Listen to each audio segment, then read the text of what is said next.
Okay guys, I'm just gonna go ahead and say it. A wired network always beats a mesh network. I said what I said, and I don't regret it.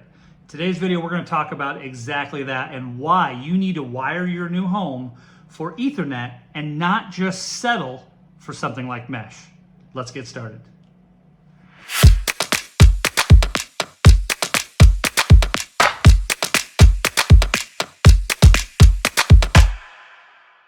Now, I will tell you, this can be a pretty hot topic.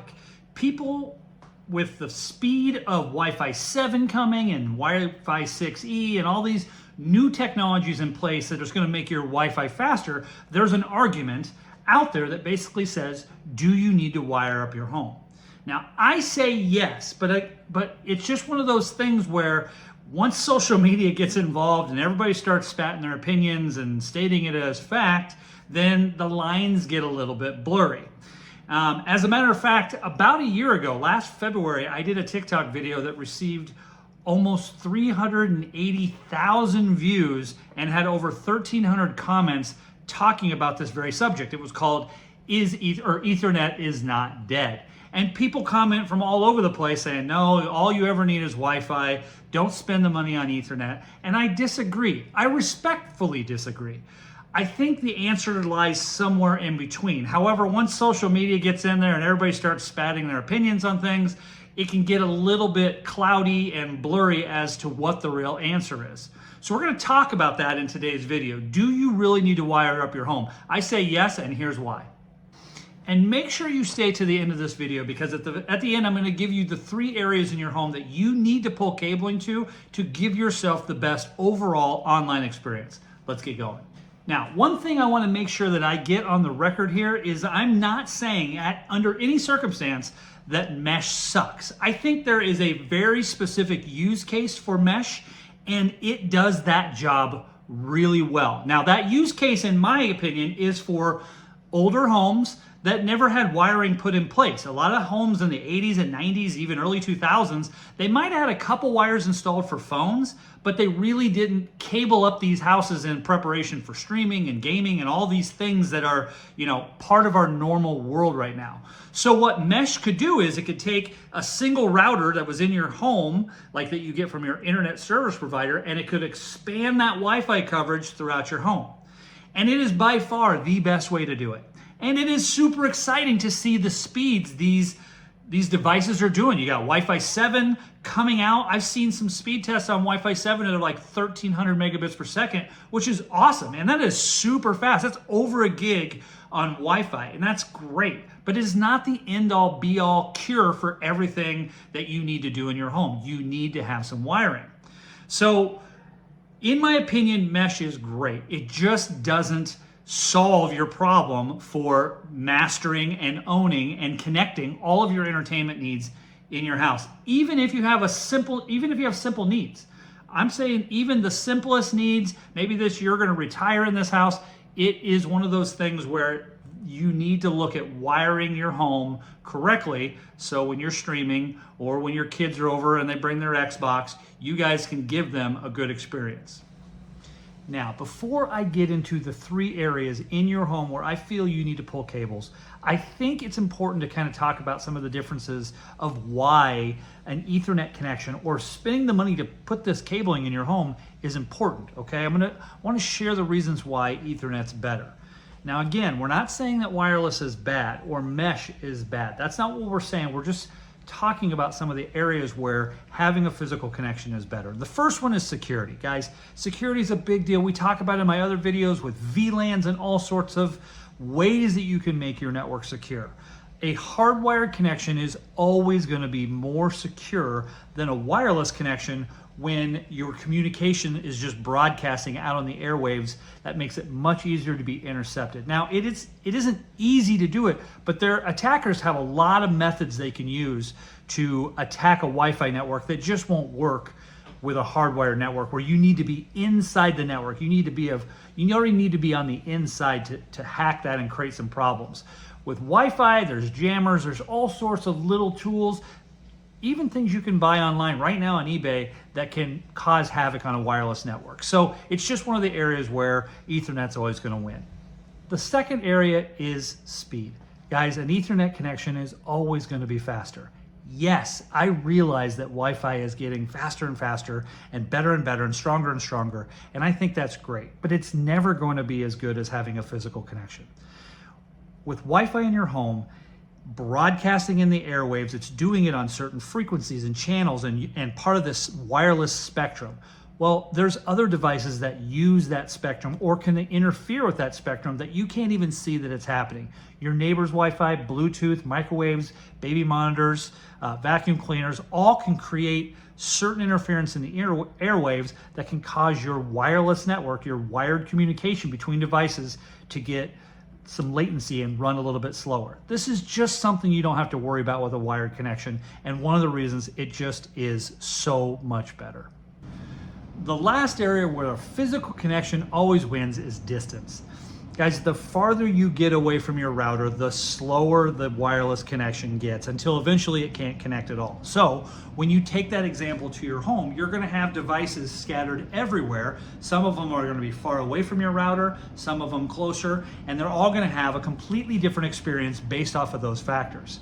However, if you have a physically connected device on one side of your house and a physically connected device on the other side of your house, they are going to have the same exact network experience.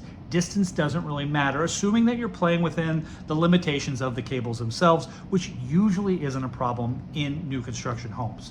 So you're just going to have a better experience when it comes to distance with a physically connected cable. Okay guys, you've waited long enough. Let's get into the 3 areas where I feel you need to pull Ethernet cabling in your home. So first and foremost, just so you know, all of these locations that I'm talking about are going to require planning on your part. You're going to need to understand, where these things either need to be or where they're going to be sitting or where they could be sitting in your home so you can plan for them. And the number 1 spot that I recommend is your TV locations. Guys, streaming is the future of how we're going to watch TV. It just is. It's not going anywhere. And you shouldn't rely on a Wi-Fi signal to a TV that, let's be honest, is made cheaper and cheaper every year. They just get cheaper. And so you shouldn't rely on a Wi-Fi connection. You really need to have a physical connection to that TV so you guys can have a great streaming experience, right? Make sure your TVs are hardline. So what that means is you're going to kind of have to think about what rooms are going to have TVs, which rooms could have TVs, example like a guest room or a garage, something like that, maybe your office, and maybe they're not going to have TVs day one. Maybe they potentially could have TVs down the road. Think about these locations in your home, guys, and make sure you pull at least one Ethernet cable to each one of them to make so you can physically plug in your entertainment and stream without any of the buffering. Now, the second one may not really apply to everybody, but I think it's important if you are planning on doing this or could do this in the future, and that is security cameras. I really do feel that Nest and Amazon and some of these other companies, Blink and whatnot, have done a pretty good job of creating camera systems that can work in any house. They either need to be plugged in, they use Wi-Fi, maybe they go into your wiring somehow for like an over the garage camera, and they've done a good job with that. They just really have made some great products. But again, they rely on Wi-Fi, specifically 2.4 gigahertz Wi-Fi, which is really susceptible to interference to do their products. And so you're going to run into things like interference or slowness and things like that with those type of products. Guys, if you plan on putting cameras or think someday you might put cameras in, you really need to look at pulling Ethernet locations or Ethernet cables to the locations of where you feel you want cameras. Doorbells are a big one. Corners that face the driveway, that's a big one. Sometimes backyards. Really try to focus on entry areas into the home. So I'm not a security expert, guys. I never claim to be, but typically when I do the security in my house, I'm looking at, I want to be able to point a camera anywhere someone could break a window and come or break through a door and come into my house. So those are areas where I would focus on putting cameras. And I think if you use that as a tool, kind of at least to get you started about the conversation, maybe talk to a security expert. They could give you some ideas on placement for your home, and then you guys can put wires there so they're ready to go so you can install that camera system day 1 or day 501. Doesn't matter. Now the last one here is really close to being, in my opinion, the most important of all of them. pretty close with the TVs and entertainment, and that is your wireless devices, things like access points or even your mesh system. That's right, physically connecting your mesh devices together will make them better. And here's why.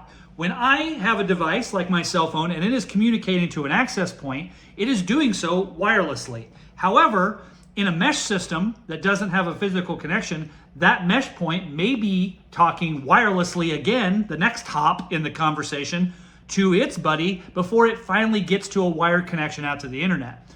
By having all of your devices physically connected, guys, the only hop that's happening wirelessly is from my device to the wireless device. So, in my opinion, access points are by far better than mesh, and I'm going to dedicate an entire video to this, specifically comparing the two and why I prefer an access point over a mesh system. However, if you maybe have a mesh system that was in your old home that you want to bring to your new home because it's worked well for you and all your devices just automatically connect, that's great, guys.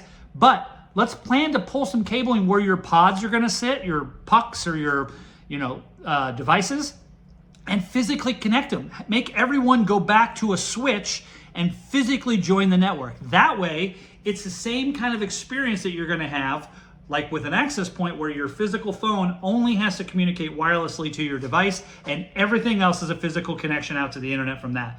You will have a much faster and better and more secure connection for your devices by doing this simple thing.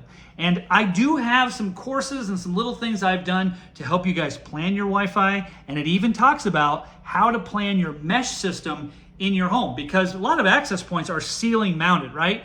And so with a mesh system, you're not putting your mesh on the ceiling. It needs to be near an outlet. So my course actually teaches people how to plan their wireless using a mesh system, and it'll kind of talk through some of the points about what's important and what isn't, and work you through that. So if you're interested in that, I do have links. This isn't about selling that. It's just talking about the importance of putting physical cabling in your home, planning for it, figuring this out ahead of time, guys, because I will tell you, and I'm going to do a video on cost too, but it is way more expensive to add this later. And even the best future-proofing plan in the world is not going to allow you to redo your cabling at a later date at a low cost. It's just not. You need to be thinking about these things while you have exposed beams like this, and so you can pull wires there. This is a golden opportunity for you, and you need to put some thought to it. I promise you, when it compares to the big scheme of you building your home and stainless steel appliances and granite and backyards and all the crazy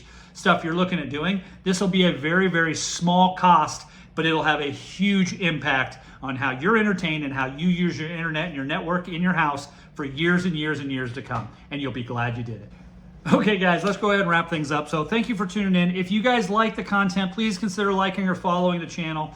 We are a growing channel. I am listening to you guys. I read my comments. I answer questions the best I can. And I really do want you to have a great building experience.